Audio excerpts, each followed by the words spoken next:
Managing editor of the Golf Channel, Gil Capps with Armin and Levac on 104.5 The Team, your home for New York sports. He's at the British Open right now. And Gil, what's it like at the British Open, man? How's St. Andrews right now? Armin, thank you very much for having me on. It is, that old saying where in Scotland you can have all four seasons in one day. Well, we've had three of them so far today. Maybe the spring is yet to come. But, for people out there who are golf fans and really even sports fans, I really think coming to an Open Championship over here should be on your bucket list, and above that maybe an Open Championship in Scotland, and then number one being an Open Championship here at St. Andrews. Gil, when you look at the course and the way the weather is playing into effect, just as you see it right now, how big of an effect is this course going to have on the scores that we look at in the British Open? Right now, guys, the weather forecast is the big story. Rain's supposed to start moving in, becoming much windier, and then, now the weather forecast, as we know, can change quite a bit in just a day or two. But, that is the main defense of this golf course, and most links golf courses, is the wind. Obviously you have a lot of different characteristics that a links course, and particularly St. Andrews and the old course here, has that you don't see in the United States. Lots of pot bunkers, 112 of them to be exact. Some of the holes have double greens, these enormous putting surfaces, to where putting is really one of the keys here at St. Andrews. So lag putting is important, and then taking advantage on birdie holes is very important as well. Golf Channel's Gil Capps with Armin and Levac on 104.5 The Team, your home for New York sports. He is at the British Open right now. Gil, how much does the conditions of Chambers Bay for the U.S. Open help prepare these guys for the British Open at St. Andrews? None. Oh, absolutely none. They're two completely different golf courses. And a lot of people got caught up into Chambers Bay, kind of playing like a links golf course, and it plays so differently. And one of the things that people who come over here and play can't get used to is picking out lines, and that's one of the crucial things that a guy who'd only played here once before he got here on Monday, and that's Jordan Spieth, has to really get used to really quickly, or picking out his targets and his lines, certain hole locations.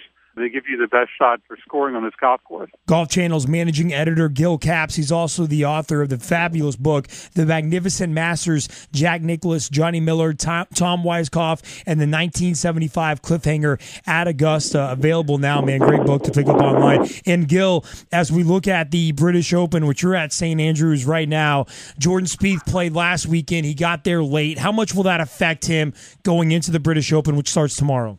I think for Jordan, he did what he thought he needed to do and was best for him in order to prepare. He played the week before the Masters. He lost in the playoff, almost won in Houston, and then he went to Augusta and he won. He wins last week at John Deere, and for him, it seems like it's more important to get into that rhythm and routine and be in the heat of the battle and competition. Obviously, that's what happened when he was able to win on Sunday. He's prepared a lot, though, for this. So I think just coming in on Monday, I think he'll do just fine. The other thing I'd mention about St. Andrews is putting, and Jordan is the best putter on tour this year. So if Jordan can keep taking advantage of those birdie opportunities like he's done in the first two majors, if he can do that this week, he'll be right there Sunday afternoon. Now, with Rory McIlroy out, are we setting up nicely for Jordan Spieth to continue his chase of the Grand Slam? Absolutely. Rory, we're still trying to figure out when exactly he's gonna come back. You have to lay money that probably not at the PGA, but I think that having Rory not here this week, that's a huge bonus for Jordan. And look, we keep trying to put this into perspective. If Jordan were to win here and go to Whistling Straits here in a few weeks in August for the PGA Championship with a chance to win the Grand Slam, calendar year professional Grand Slam, that story is just going to go through the roof. And maybe you guys can help me. We've been trying to think of something in sports that's never been done. And think about it across all the sports that are played. This is something that's never been done. For four professional majors, nobody's ever going to win all in 1 year. Not Tiger, not Jack, no one.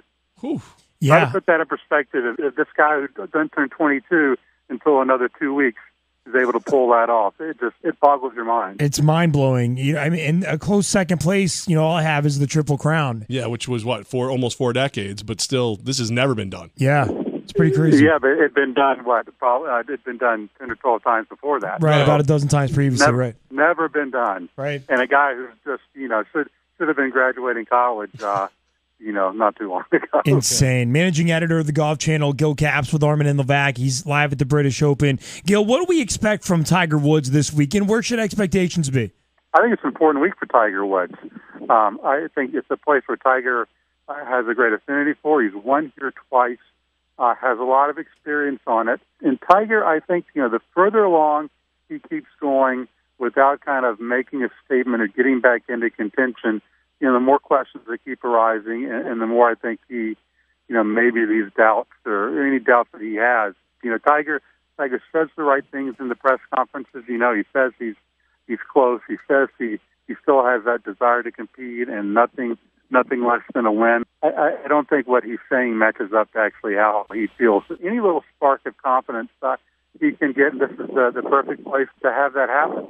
So, all right, Gil, let's put it all out there on the table. Who wins the British Open? How can you not say Jordan Spieth, right? How can I not say let's go for what would be the biggest story in sports this year? Jordan Spieth wins the Open Championship. The whole sports world is whistling straight here in 3 weeks. I love it. Any other names we should be watching, Gil? Who else do you look at and says, man, this guy's in it? We were looking at a guy who played actually in a practice round with Jordan Spieth today, J.B. Holmes.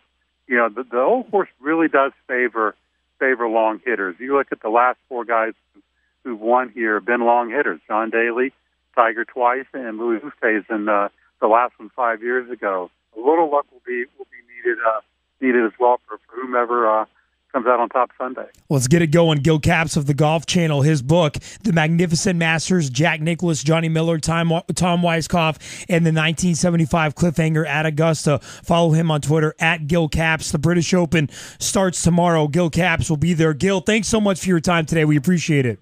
Armin Levac, thank you guys so much. Have a good rest of the week and enjoy watching the golf in St. Andrews.